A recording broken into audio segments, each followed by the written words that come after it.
বাবা মা কি চাইলেই এক সন্তানকে সম্পত্তির বেশি অংশ এবং অন্য সন্তান বা সন্তানদের সম্পত্তির কম অংশ দিতে পারে?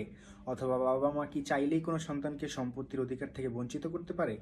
এক্ষেত্রে আসলে বঞ্চিত সন্তানই বা আইনিভাবে কোনো পদক্ষেপ কি বাবা মায়ের বিরুদ্ধে নিতে পারবে নাকি পারবে না? চলুন জেনে নেওয়া যাক এই বিষয়গুলোতে আসলে আইন কি বলছে। আমাদের সমাজে সন্তানেরা অনেক সময় একটি ভুল ধারণা নিজের মধ্যে পোষণ করেন, এবং সেটি হচ্ছে তাদের পিতামাতার বা অভিভাবকের সম্পত্তির প্রতি তাদের একটা জন্মগত অধিকার রয়েছে।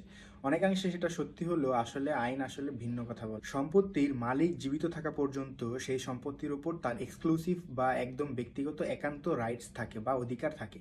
সে চাইলে এই সম্পত্তি বিক্রি বা কাউকে হস্তান্তর বা কাউকে দান বা হেবা বা গিফট যা ইচ্ছা তাই করে যেতে পারেন।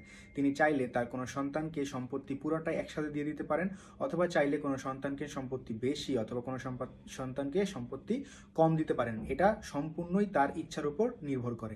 যেহেতু সম্পত্তির মালিক জীবিত থাকা অবস্থায় সে সম্পত্তি কাকে দিবে, কাকে গিফট করবে বা কাকে হেবা করে দিয়ে যাবে বা কার নামে হস্তান্তর করে দিয়ে যাবে, সে সম্পর্কিত সকল সিদ্ধান্ত যেহেতু সে একাই নিতে পারবে এবং তার এই বিষয়ে কোনো প্রকার বাধা নিষেধ বা কিছুই নেই, সেজন্য কোনো সন্তানই চাইলে এ বিষয়ে কোনো কিছু করতে পারবে না। অর্থাৎ পিতামাতা যদি তার কোনো সন্তানকে সম্পত্তি পুরোটা একসাথে দিয়ে দেয় অথবা কোনো সন্তানকে সম্পত্তি কম দেয় বা কাউকে বেশি দেয়, এ সম্পর্কিত কোনো কিছু নিয়েই সন্তানেরা কোনো প্রকার কিছুই করতে পারবে না। তারা যদি আদালতে গিয়েও মামলা করতে চায় বা কোনো কিছু হাসিল করতে চায়, সেক্ষেত্রে তারা এখানে সম্পূর্ণরূপে ব্যর্থ হবে।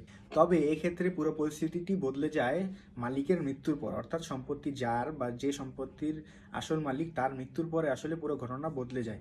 কারণ মৃত্যুর পরে আসলে সম্পত্তি তার ওয়ারিসদের কাছে ইসলামিক নিয়ম অনুযায়ী বা ইসলামী ধর্মীয় নিয়ম অনুযায়ী তার সন্তানদের কাছে বা ওয়ারিসদের কাছে পৌঁছে যাবে, এবং সে অনুযায়ী অর্থাৎ ইসলামী ধর্ম অনুযায়ী বা সেই নিয়ম অনুযায়ী যে সম্পত্তির যতটুকু অংশ পাওয়ার কথা ঠিক ততটুকু অংশ পাবে। তবে জীবিত থাকা অবস্থায় সম্পত্তির অংশ কম বেশি বা পুরো অংশ কাউকে দিয়ে দেওয়া বা এই ধরনের কোনো বিষয় নিয়ে আসলে পিতামাতার বিরুদ্ধে কোনো স্টেপ কোনো সন্তান নিতে পারবে না। তাই সহজ কথায় যদি বলতে চাই, তাহলে সন্তানরা চাইলেই তার জীবিত বাবা মায়ের বিরুদ্ধে সম্পত্তির অংশ কম বেশি দেওয়া বা পুরো সম্পত্তি অন্য সন্তানদেরকে দেওয়া নিয়ে কোনো প্রকার আইনি পদক্ষেপ নিতে পারবে না। কারণ যতক্ষণ পর্যন্ত সম্পদের আসল মালিক বেঁচে আছে বা বাবা মা বেঁচে আছে, তার সম্পদ কাকে দেওয়া হবে বা কি কতটুকু পাবে এই সম্পর্কিত সকল সিদ্ধান্ত নেওয়ার একমাত্র অধিকার শুধু তারই রয়েছে।